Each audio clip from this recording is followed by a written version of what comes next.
صفحہ نمبر 4 سورۃ البقرہ آیت نمبر 6 سورۃ البقرہ آیت نمبر 6 صفحہ 4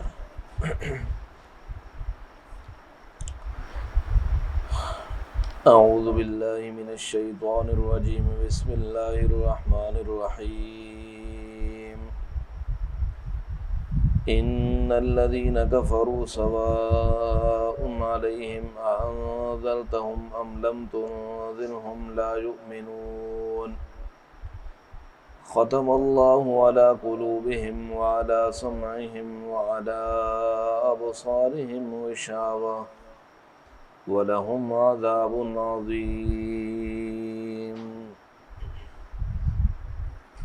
ترجمہ: ان الذین کفروا، بے شک وہ لوگ جنہوں نے کفر کیا، سواء علیہم، برابر ہے ان پر، انذرتہم، کہ آپ انہیں ڈرائیں، ام لم تنذرہم، یا آپ انہیں نہ ڈرائیں، لا یؤمنون، وہ ایمان نہیں لائیں گے. ختم اللہ علی قلوبہم، مہر لگا دی اللہ نے ان کے دلوں پر، وعلی سمعہم، اور ان کے کانوں پر، وعلی ابصارہم غشاوہ، اور ان کی آنکھوں پر پردہ ہے، وَلَهُمْ عَذَابٌ عَظِيمٌ، اور ان کے لیے بہت بڑا عذاب ہے. سبحان ربک رب العزة عما یصفون وسلام علی المرسلین والحمد للہ رب العالمین.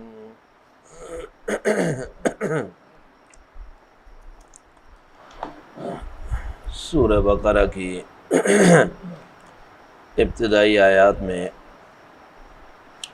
اس پہلی جماعت کے اوصاف کا تذکرہ ہوا جنہوں نے اس کتاب ہدایت کو تسلیم کر لیا اور اپنا عقیدہ، اپنا عمل، اپنے اخلاق وہ اس اللہ کی سچی کتاب کے مطابق بنا لیے. ان کے اوصاف کا تذکرہ کر کے اللہ رب العزت نے ان کا انجام یہ بیان فرمایا ہے کہ اولئک علی ھدی من ربہم واولئک ھم المفلحون. دنیا کے اندر ہدایت یافتہ لوگوں کی یہی جماعت ہے جو اپنے رب کی طرف سے ہدایت پر ہیں، اور یہی ہیں وہ جو آخرت میں فلاح پانے والے ہیں، جن کی اصل کامیابی وہ آخرت کی کامیابی ان کا مقدر بننے والی ہے. اصل میں آخرت کی کامیابی اسی چیز کو کہا جاتا ہے کہ وہاں کل جہنم کی آگ سے بچ جائے انسان، اور جنت میں جو اصل مقام ہے انسانوں کا، اللہ کے فضل و کرم کے ساتھ اسے وہاں داخلہ نصیب ہو جائے.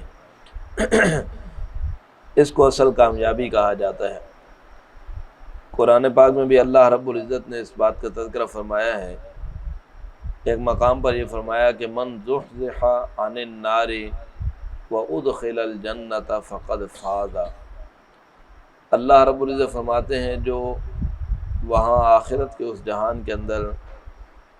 جہنم کی آگ سے بچا دیا گیا، دور کر دیا گیا اور جنت میں داخل کر دیا گیا، سمجھ لو وہ کامیاب ہو گیا. اور ظاہر ہے جہنم کی آگ سے بچنا اور جنت میں داخل ہونا اسی وقت انسان کو نصیب ہو سکتا ہے جب انسان کا عقیدہ اور عمل دنیا کے اندر درست رہا ہو۔ اس لیے اللہ رب العزت نے متقیوں کے ان اوصاف کا جب تذکرہ فرمایا تو میں نے کل عرض کیا تھا، تینوں چیزیں اللہ رب العزت نے اشارتاً بتلا دیں کہ متقی وہ ہوتے ہیں جن کا عقیدہ بھی درست ہے، جن کے اعمال بھی درست ہیں اور جن کے اخلاق بھی درست ہیں۔ انہی کے لیے اللہ رب العزت فرماتے ہیں اولئک هم المفلحون، یہ ہیں اصل کامیاب ہونے والے۔ قرآن پاک کے نزول کے بعد جو انسانوں کے مختلف گروہ بنے تھے، ان میں نے عرض کیا تھا کہ 3 بڑی جماعتیں تھیں۔ ایک ہدایت یافتہ لوگوں کی جماعت جس کا تذکرہ پچھلی ان آیات کے اندر ہو گیا۔ دوسرا گروہ اور دوسری جماعت وہ تھی جو کھلا منکر ہو گئے، جنہوں نے ماننے سے صراحتاً انکار کر دیا اور ظاہراً باطناً ہر اعتبار سے انہوں نے اس انکار کو اپنے سامنے رکھ کر کہ ہم اس چیز کے منکر ہیں، اے پیغمبر، اے محمد جو تو ہمارے سامنے لا رہا ہے، اپنے کفر کا انہوں نے اظہار کر دیا اور باطنی اعتبار سے بھی وہ اسی کفر کے اوپر قائم رہے۔ یہ دوسرے لوگوں کی جماعت تھی۔ اور تیسری جماعت وہ خوش آمدیوں کا ٹولہ جسے منافقین کی جماعت کہا جاتا ہے، باطن میں اندر کفر بھرا ہوا، ظاہری طور پر دعویٰ ان کا ایمان کا ہوتا تھا۔ انہی تینوں جماعتوں کا اللہ نے یہاں سورہ بقرہ کے ان 2 رکوعوں میں تذکرہ فرمایا۔ تو پہلی جماعت کا جب تذکرہ مکمل ہوا، اس کے بعد ان آیات میں اللہ جل شانہ نے اب دوسری جماعت کا تذکرہ فرمایا ہے، نہ ماننے والوں کی، جن کو اصطلاح کے اندر کافر کہا جاتا ہے۔ چنانچہ اللہ فرماتے ہیں ان الذین کفروا، وہ لوگ جنہوں نے کفر کیا۔ کفر کا عربی زبان میں لغوی اعتبار سے معنی ہوتا ہے چھپانا۔ کسان کو قرآن پاک میں اسی لیے کفار کہا گیا ہے کیونکہ کسان بھی بیج کو زمین کے اندر چھپا دیتا ہے۔ چنانچہ ایک مقام پر اللہ ذکر فرماتے ہیں نا اعجب الکفار نباتہ، وہ جب کھیتی پک کر تیار ہو گئی تو ان چھپانے والوں کو، کفار کو، وہ کھیتی بڑی اچھی لگنے لگی۔ تو وہاں کفار سے مراد یہ کافر نہیں ہے، اس سے مراد ہے چھپانے والا کا کسان وہاں پر مراد ہے، کیونکہ وہ بیج کو زمین کے اندر چھپا دیتا ہے۔ اور کافر کو بھی کافر اسی وجہ سے کہا جاتا ہے کہ وہ حق کو چھپاتا ہے، حق کو ظاہر نہیں کرتا، باوجود اس کے کہ وہ جان چکا ہوتا ہے، سمجھ چکا ہوتا ہے، اور جاننے کے باوجود وہ ضد اور عناد کی وجہ سے جب نہیں مانتا تو پھر اسے کہا جاتا ہے کہ یہ کافر ہو چکا ہے۔ قرآن پاک میں یہاں اسی لیے اللہ رب العزت فرمایا ان الذین کفروا، یہاں کافروں سے مراد وہی کافر ہیں جنہوں نے جانتے بوجھتے ایمان قبول نہ کیا۔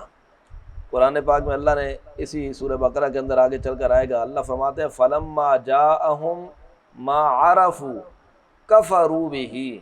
فلعنۃ اللہ علی الکافرین، کہ وہ جب پیغمبر ان کے پاس آ گئے اور انہوں نے اس پیغمبر کو پہچان بھی لیا۔ یہ یہودیوں کے جو بڑے بڑے علماء تھے نا،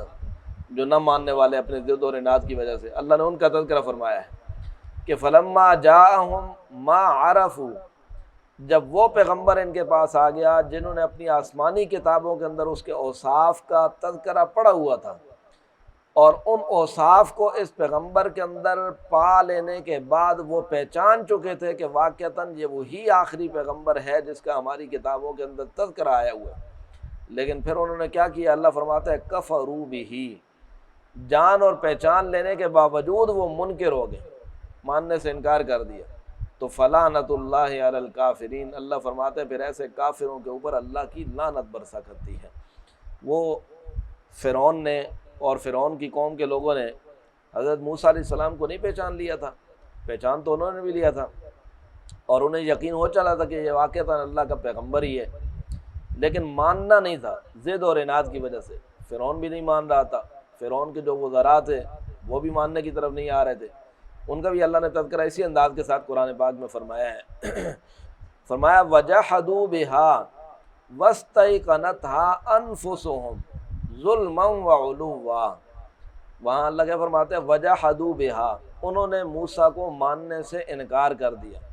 واستیقنتھا انفسہم، حالانکہ ان کے نفس اس بات کا یقین کر چکے تھے کہ یہ واقعتاً اللہ کا پیغمبر ہے، اب جان تو چکے تھے لیکن انکار کیا۔ وجحدوا بہا واستیقنتھا انفسہم، کیا کیوں؟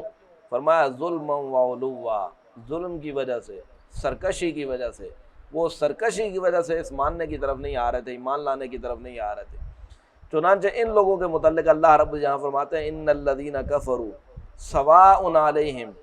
اانذرتہم ام لم تنذرہم لا یؤمنون، یہ لوگ جنہوں نے اس طرح کھلم کھلا انکار کر دیا ہے پیغمبر، ان کے حق میں برابر ہے آپ انہیں ڈرائیں یا نہ ڈرائیں، انہوں نے ایمان نہیں لانا، اب یہ ماننے کی طرف نہیں آئیں گے۔ اب سوال پھر پیدا ہوتا ہے کہ جب انہوں نے ماننا ہے ہی نہیں تو پھر ان کو تبلیغ کا مقصد کیا ہے، ان کو دعوت دینے کا پھر مقصد کیا ہے، پھر ان کو ڈرانے کا مقصد کیا ہے، پھر ان کو ڈرایا ہی نہ جائے۔ اس سے تو پھر یہ سمجھ میں آتا ہے کہ اگر ایک انسان کے متعلق یہ یقین ہو جائے کہ یہ نہیں مانے گا تو اسے پھر دعوت دینی ہی نہیں چاہیے، یہ معنی نہیں ہے۔ یہاں اللہ نے کیا لفظ لایا؟ سواء علیہم،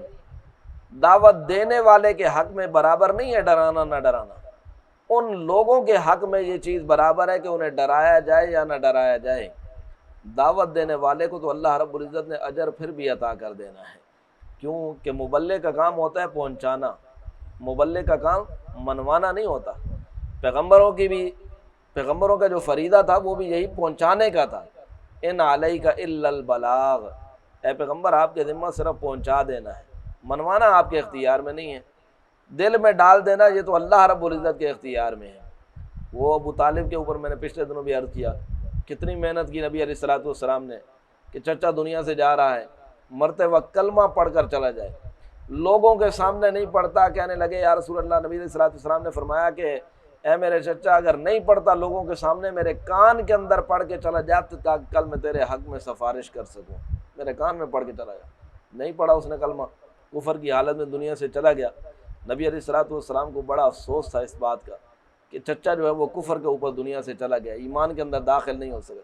تو اللہ نے کیا تسلی دی؟ فرمایا انک لا تہدی من احببت ولکن اللہ یہدی من یشاء، اے پیغمبر آپ کیوں پریشان ہوتے ہیں؟ ہدایت دینا کوئی آپ کے اختیار میں ہے، انک لا تہدی من احببت، جسے آپ چاہیں آپ اسے ہدایت نہیں دے سکتے، ولیکن اللہ یہدی من یشاء، اللہ جسے چاہتا ہے ہدایت دے دیتا ہے، یہ تو آپ کے اختیار میں نہیں ہے۔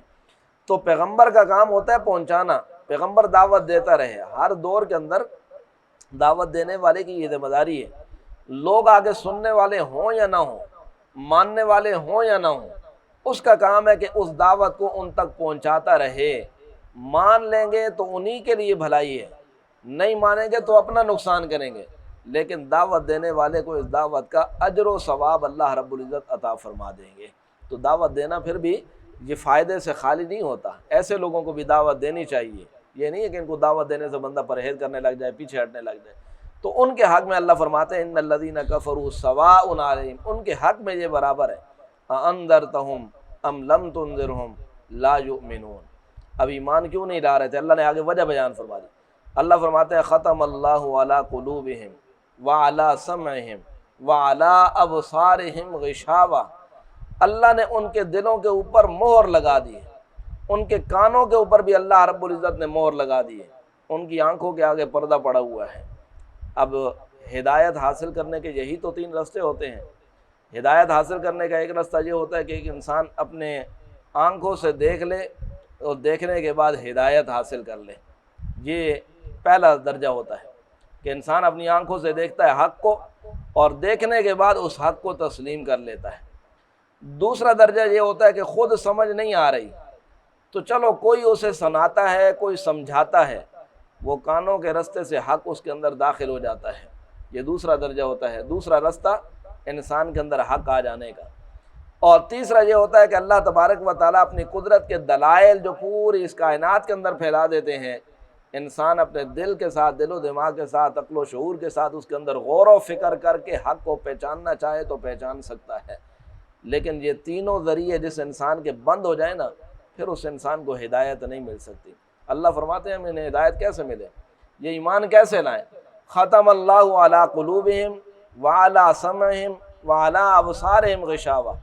دلوں پر ان کے مور لگ چکی ہے، کانوں کے اوپر ان کے مور لگ چکی ہے، آنکھوں کے اوپر ان کے پردہ پڑا ہوا ہے۔ ہدایت کے سارے دروازے جب بند کر دیے گئے تو اب ہدایت کس رستے سے ان کے دل و دماغ کے اندر جائے گی؟ نہیں جا سکتی ہدایت۔ اب پھر انسان کے ذہن کے اندر کبھی یہ سوال پیدا ہوتا ہے کہ جب اللہ نے خود یہ رستے سارے بند کر دیے تو پھر اس انسان کا کیا قصور ہے؟ ختم اللہ علی قلوبہم، جب اللہ نے مور لگا دی ہے پھر ہدایت کیسے ملے گی؟ تو اس کے بارے میں آپ حضرات تھوڑی سی یہ تفصیل سن لیں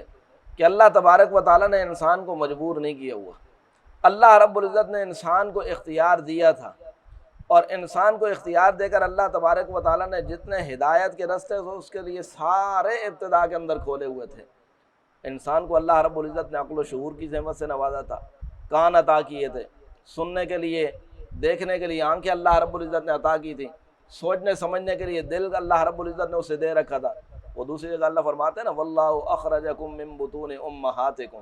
لا تعلمون شیئا، اللہ نے تمہیں تمہاری ماؤں کے پیٹوں سے پیدا کیا نا تو اس وقت تم کچھ بھی نہیں جانتے تھے، لا تعلمون شیئا، وجعل لکم السمع والابصار والافئدہ، اللہ نے تمہارے کان بھی بنا دیے، اللہ نے تمہاری آنکھیں بھی بنا دی، اللہ نے تمہارے دل بھی بنا دیے۔ یہ چاروں دروازے اللہ نے تمہیں دے دیے تھے اور کھلے رکھے تھے اللہ رب العزت نے یہ دروازے۔ اور پھر صرف اسی پر بس نہیں کیا،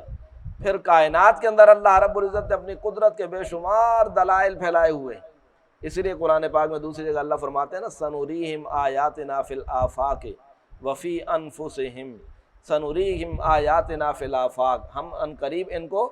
اپنی قدرت کی نشانیاں دکھائیں گے اس پوری کائنات کے اندر، آفاق کے اندر یہ دیکھیں گے۔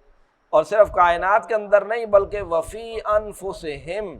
اپنی جانوں کے اندر بھی انہیں اپنے اللہ کی قدرت کے دلائل نظر آئیں گے۔ وفی انفسہم، ہم دکھائیں گے تو صحیح لیکن انسان خود ہی ان رستوں کو اختیار نہ کرے۔ اور پھر اللہ نے صرف اس پر بھی بس نہیں کیا،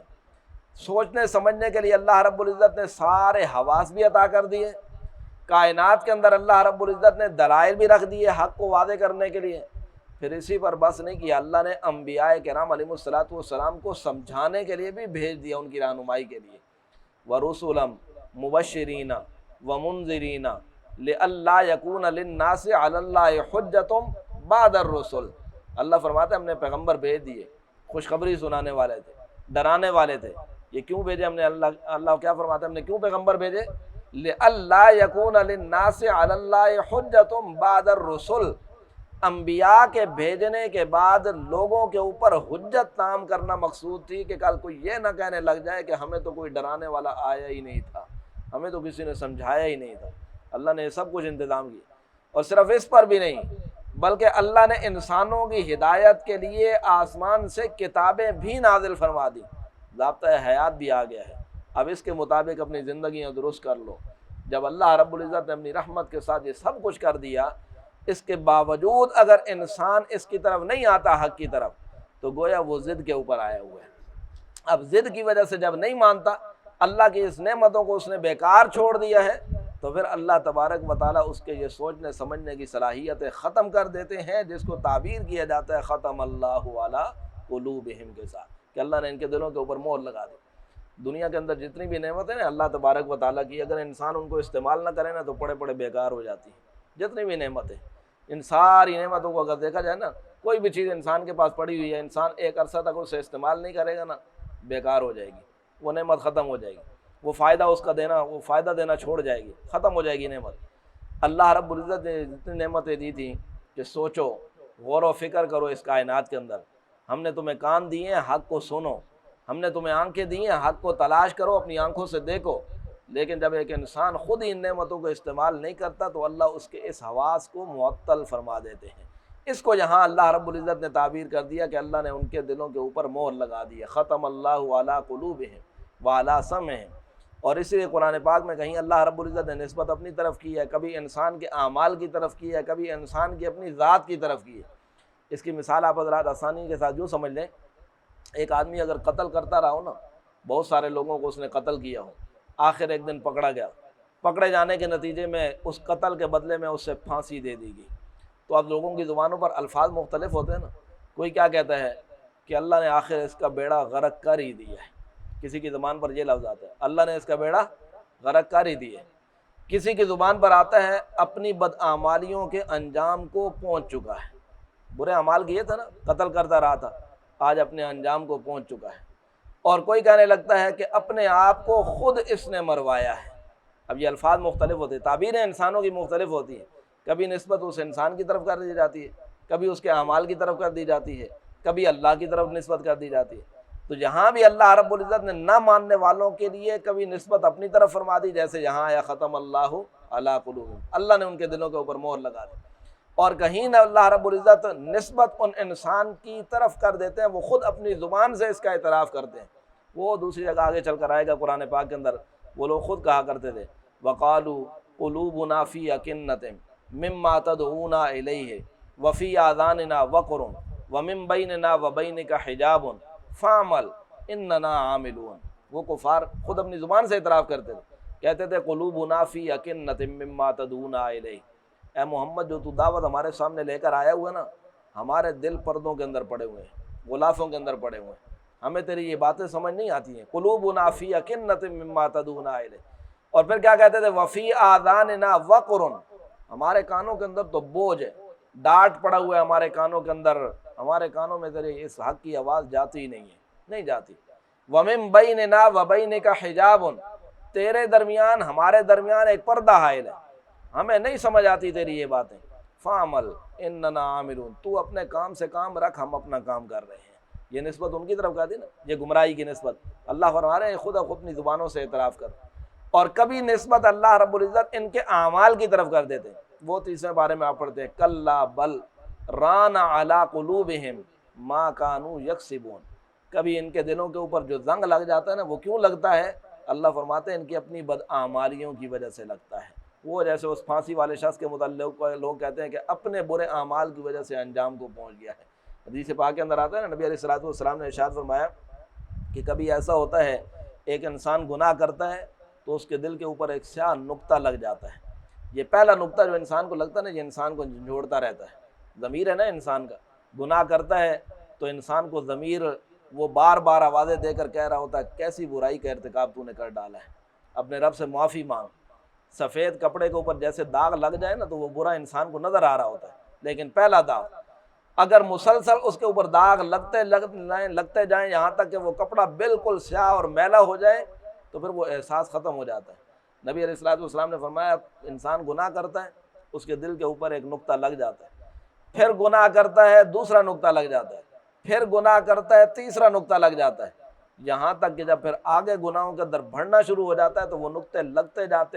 جاتے ہیں یہاں تک کہ ایک وقت وہ آتا ہے کہ اس کا پورا دل سیاہ ہو جاتا ہے۔ اور اس کو اللہ نے قرآن کے اندر اس سے تعبیر کیا کہ کلا بل ران علی قلوبہم، ان کے دلوں کے اوپر اب زنگ لگ چکا ہے، اب زنگ لگ چکا ہے تو اب یہ کام نہیں دے گا، یہ فائدہ نہیں دیں گے اس کے دل، کیوں کہ اب سوچنے سمجھنے کی صلاحیتیں ختم ہو گئی۔ اسی کو اللہ نے یہاں اس انداز کے ساتھ تعبیر کر دیا کہ ختم اللہ علی قلوبہم، اللہ نے ان کے دلوں کے اوپر مہر لگا دی۔ گویا اللہ نے ان کے لیے کوئی ایسا نہیں ہے کہ اللہ یہ عدل کے خلاف ہو گیا کہ اللہ نے خود راستہ بند کر دیا تو ہدایت کیسے ملے۔ رستے تو سارے اللہ نے کھول دیے تھے، لیکن جب انہوں نے خود اپنے اختیار کے ساتھ ان نعمتوں سے فائدہ نہیں اٹھایا تو پھر اللہ نے وہ دروازے بند کر دیے، چنانچہ ان کے دلوں کے اوپر مہر لگ گئی، کانوں کے اوپر بھی مہر لگ گئی، آنکھوں کے اوپر پردہ آ گیا۔ اب نتیجہ یہ نکلا کہ وَلَهُمْ عَذَابٌ عَظِيمٌ، یہ انجام ان کا بیان کر دیا دوسری جماعت کا۔ اللہ فرماتے ہیں یہ دوسری جو جماعت ہے اس کا انجام یہ ہے، پہلی جماعت کا انجام تھا اولئک علی ھدی من ربہم واولئک ھم المفلحون، دوسری جماعت کا یہ انجام آیا کہ وَلَهُمْ عَذَابٌ عَظِيمٌ، کل قیامت کے دن جب اپنے رب کی بارگاہ میں حاضر ہوں گے نا تو وہاں ان کے لیے بہت بڑا عذاب اللہ نے تیار کر رکھا ہے۔ ترجمہ سن لیجیے، ان الذین کفروا سواء علیہم، بے شک وہ لوگ جنہوں نے کفر کیا برابر ہے ان پر، اَأَنذَرْتَهُمْ أَمْ لَمْ تُنذِرْهُمْ، آپ انہیں ڈرائیں یا نہ ڈرائیں، لا یؤمنون، وہ ایمان نہ لائیں گے۔ ختم اللہ علی قلوبہم، اللہ نے مہر لگا دی ان کے دلوں پر، وعلی سمعہم، اور ان کے کانوں پر، وعلی ابصارہم غشاوہ، اور ان کی آنکھوں پر پردہ ڈال دیا، وَلَهُمْ عَذَابٌ عَظِيمٌ، اور ان کے لیے بہت بڑا عذاب ہے۔